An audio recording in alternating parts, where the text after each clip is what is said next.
Good evening, viewers. This is Super Eagle 1 here, and we are here today with the chessboard to do another chess ASMR video. And today we're not going to be playing a game or showing you a game as such, but we'll be talking about a few different ways to play chess and the general concept of how to win the game. One way that we'll be doing this is through me whispering nice and softly so that you can relax and, if you like, fall asleep. The intention of my videos is to let you relax and fall asleep, so do not be concerned if you lose track of where we are. So, once more, I am Super Eagle 1, and we'll be doing another chess video today. And before we begin, I'd like you all to take a deep breath in nice and tight, sucking all the energy in tightly into a ball in your head. 1, 2, 3, and then release it out, pushing it down through your whole body, out through your fingertips, and out through your toes. A big blow. Release. And do that 2 more times now. Breathe in tight for 1, 2, 3. Hold. 1, 2. And now release. 1, 2, 3. Fantastic. 1 more time. Breathe in and squeeze tightly for 1, 2, 3. Hold for 1, 2. And release. 1, 2, 3. Fantastic. So, welcome to ASMR Chess, and we begin with our board and our pieces. White on this side, black on this side. Now, I'm going to start by removing all of these lovely pieces off of the board, so that I may introduce you to the board and the many squares that encompass it.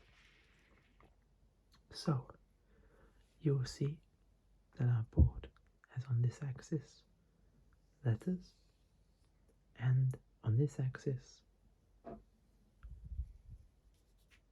numbers, and also that each square is dark or light. Everything is intentional. So, this square here is A1. That is its name. A1 is always a dark square.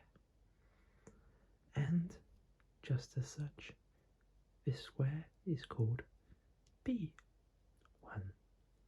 And she is also always a light square.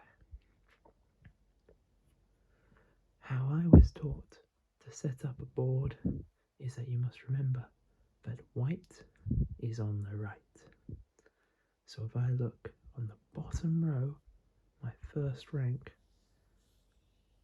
the white square, H1, always lives on my right hand side.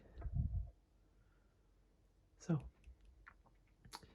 and as such, all the way across on this long light diagonal, the white square A8 lives on the right hand side of my opponent.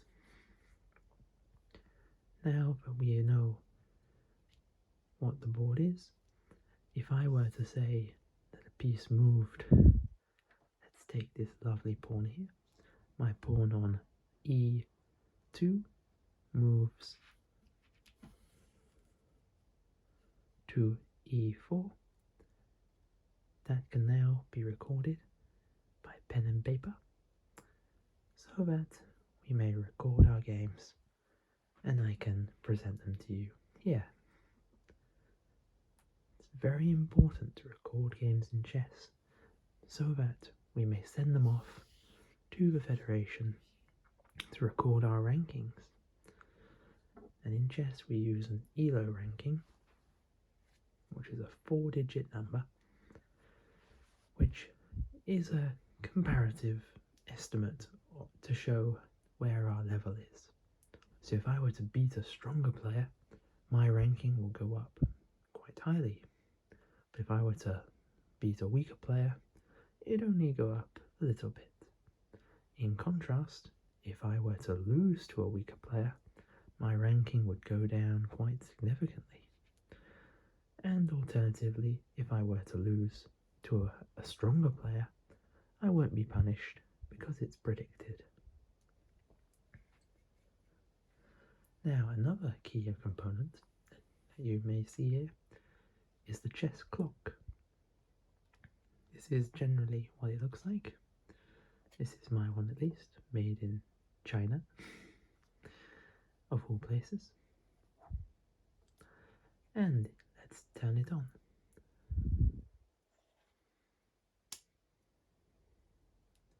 And now you'll see we have numbers on either side.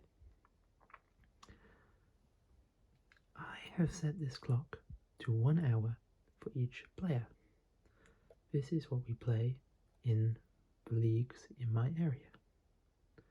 Now, if I were to click play, what will happen is one side will start, the side with the button pushing up. I think you can see it easier like so. And this side has to wait for their go to come. So, how it works is that when I make my move, I go press, and the other side comes up, and my side goes down. Their time will start, and my time will stop.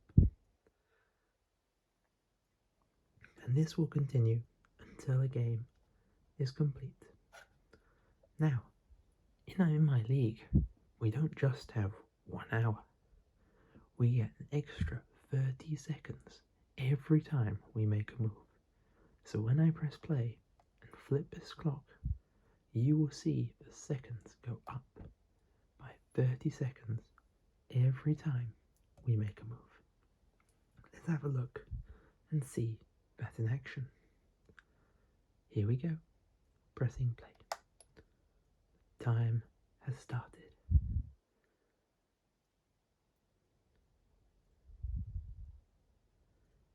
Excellent. So now let's play a move. We made a move, our time has gone up 30 seconds, and now our opponent's time begins, and they can make a move, and thus my clock begins again, and so on and so on. Should you run out of time, you lose the game. So it's important to take control of your time, as well as focus on the board. But most focus should be on the board. So that's how chess clocks work. Quite satisfying. And stop. We're going to turn the clock off and pop it to one side now. Now back to our beautiful board. How do we set up a chess game? Excellent question. Let us begin by setting up the pieces and introducing you to them one by one. This small fellow here is called a pawn. He is a very special piece because he is the most common piece on the board. In fact, we don't actually call them pieces, we just call them pawns. They're the only only figure that is just called a pawn. And there are 8 of them on the white side and 8 on the black side. And they all start on the second rank right here.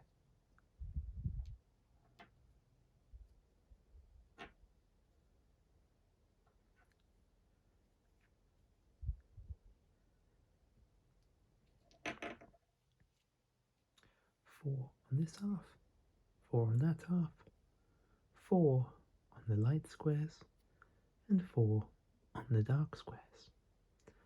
And now I shall set up the 8 pawns on black side.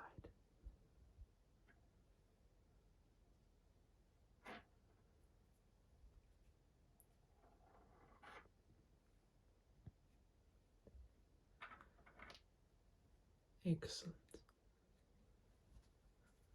Now, what do pawns do?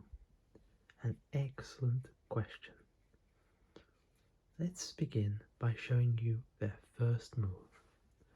On the first move that a pawn can make from its second rank, it can do 2 things. 1, it can move 1 space forward, or it can move 2 spaces forward. And if there was a dark squared pawn or piece here, then I can capture diagonally 1 square, and it only captures forwards. So what that would mean is that if these were my only 2 pawns, then the squares that they will be attacking are these squares here. C5, E5, and F4. And this one is protecting this one on D4. However, they cannot take forward, and they can never go backwards. So those are the pawn's basic moves. Once a pawn has made 1 move, any move forward, it can never go 2 squares ahead. It can only go 1 square. So my G pawn goes to G4, and then it can only ever go 1 square forward or capture. Likewise, my D pawn can go to D3, but it can only go 1 square at a time afterwards. Now, there's a very special move in chess called en passant. It's a French word term, and what it means is this. If there is a black piece, pawn, all the way deep on the 5th rank, maybe easier if I tried it with a white pawn on the 5th rank, for simplicity. And if the black pawn here on G7 tries to play 2 spaces to bypass it, my white pawn can now play an en passant move, where it can capture the black pawn by going diagonal and cutting it off. This is the only instance where it takes place. It cannot happen on any other space on the board, but only on the 5th rank if you're white, or the 4th rank if you are black.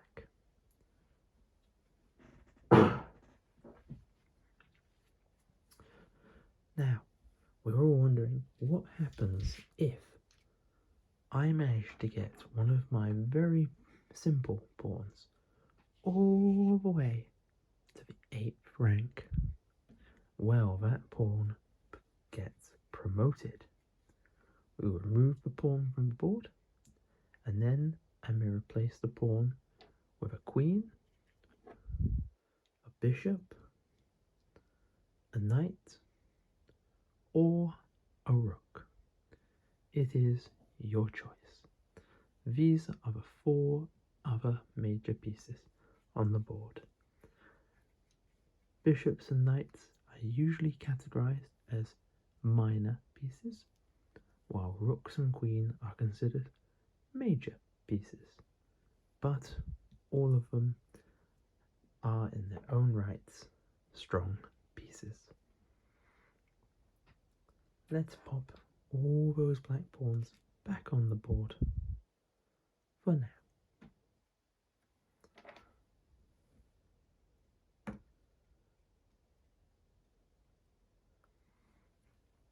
And let's introduce you to the knight. This is the knight, otherwise known as the horsey. The horse or knight is the most unique piece on the board. The horse is the only piece that can jump over other pieces. Very interesting. The horse moves in an L shape. Let's remove these pawns for now to give you a good example. If I place my knight on d4, then my knight has maximum opportunity. How does the knight move? It moves 1 square to the side and 2 squares straight. Or it can move 2 squares straight and 1 to the side. And it can do this in any direction. So, all the squares that my knight can reach, I will place a black pawn on. One here on c6, one here on d6, and on b5 and f5. Also on f3 and c3. Nope, on b3 and c2, and of course on e2. Look at that wide scope that knight can reach, all from its 1 square. Knights truly are formidable and can attack multiple pieces at once, which is called a fork. But it does not work for pawns, not too often at least. Usually you want to be forking a king, a queen, or even some other minor pieces such as a rook, bishop, etc. But we'll come to that later. So, knights are quite strong, especially in the center of the board, because they have all that reach. So my knight starts on b1, and my other knight starts on g1. And knights, as I say before, can jump over pieces. So my knight can move to f3 and h3, jumping 2 squares ahead and in 1 to the side. And if I were to move my pawn on e2 to e3, I can jump 2 squares left and 1 square up. So it lands on e2. Excellent. Now time to introduce you to the bishop. The bishop, or bishops, are very simple. They go in a straight line diagonally. How does that work? I'll show you. They start on f1 and c1 and each are on a different square colour. This one is on a light square and this one on a dark square. And that can come very important when playing and trying to control squares. Let's show you how they move. If I were to move these pawns up, I can now move my bishop on the F1 all the way along this white diagonal. He can stop along the way, and if there was an opposing piece here, he may capture it and stop his movement there. He cannot jump over pieces, however. He must stop where they are, so he could not go over.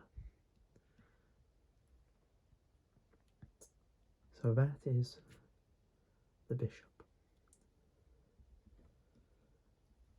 And this one can go diagonal, but only on the dark squares. Quite straightforward. Now, introducing the rooks, going at either corner, and their function is to go in straight lines, but not diagonal, but just straight. So they can reach every square on the board very quickly and very fast, and operate the same way as a bishop. However, while the light square bishop can only reach half the squares on the board, which are light, and the dark squares bishop to the dark squares, the rooks can change squares at will and line themselves up to support each other in attacks or defense. Which leads us on to what some believe the most powerful piece and the most dangerous piece on the board, the queen. She is mighty and she is powerful, living on D1 on her own colours square, the light square. Now, she is a combination of both the bishop and the rook, so she may move unlimited squares straight or diagonal, changing the colour of the square that she is on all the time. A highly manoeuvrable and dangerous piece, but you only have one and your opponent has one. So it's very important to use her wisely to optimize your attack and cause the most damage. Also to protect her so that you don't give your opponent too large an advantage. Finally, there is the king, the most important piece on the board. The king lives on E1 for the white.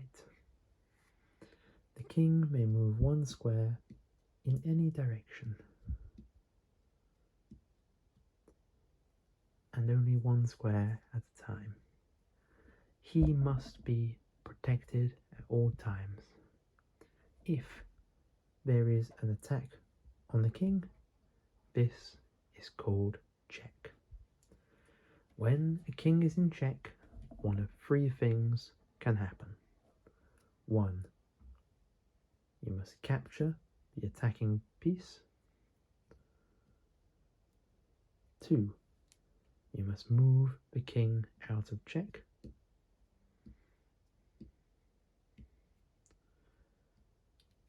Or 3. Imagine there was a queen here and the king was here. We must block the check with the pawn, blocking the attack along that diagonal. And those are 3 things that must happen if the king is in check. If there is a situation where the king is here attacked by the dark squared rook and the queen preventing any escape, we cannot capture the rook which is checking him, we cannot move out of check, and we cannot block it, then this is called checkmate, and as a result we'll end the game with a victory for black. So there it is, a short summary of how to play chess and its basic rules regarding all its wonderful pieces. Thank you for tuning in to this short tutorial. I hope you enjoyed it and were able to relax. Now, close your eyes and go to sleep. And if you wake up, feel free to drop me a like, a nice comment, and subscribe.